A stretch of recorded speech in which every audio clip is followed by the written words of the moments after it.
Michael, a month ago it fell. Are you surprised with how it's gone, including these reports that there's been less violence than expected in some areas?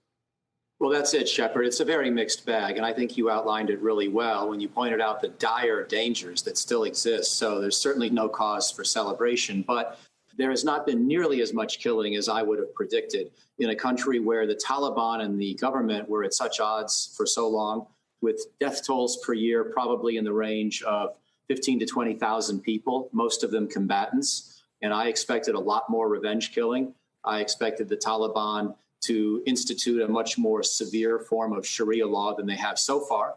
On the other hand, as you point out, in humanitarian terms, this is still a country at great peril. And the new Afghan interim government is just Taliban hardliners, nothing inclusive about it whatsoever. No women, no modernists, no secularists, no reformers, no former government.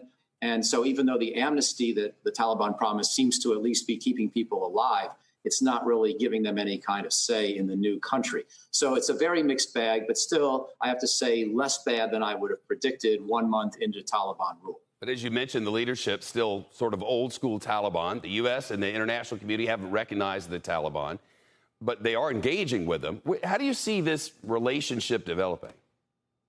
You know, so far, again, August was a tragic month. We lost 13 people in the terrible August 26th truck bombing, but I expected it would have been worse. We got 120-some thousand Americans out, just as many as we got out of Vietnam over a whole year. And we did that in 2 weeks, which is a huge credit to our military and those who helped in the operation. Having said all of that, the Taliban, did help, but only because I think they know that if they pick a fight with the United States, we can still come after them. And because they're trying to get this diplomatic recognition, some access to Afghanistan's money in foreign bank accounts, and some kind of humanitarian aid. So until those processes play out and we see if we can get to acceptable compromises, it's really just promising first indications rather than any meaningful progress. Yeah. Michael O'Hanlon, thank you. Shepard Smith here. Thanks for watching CNBC on YouTube.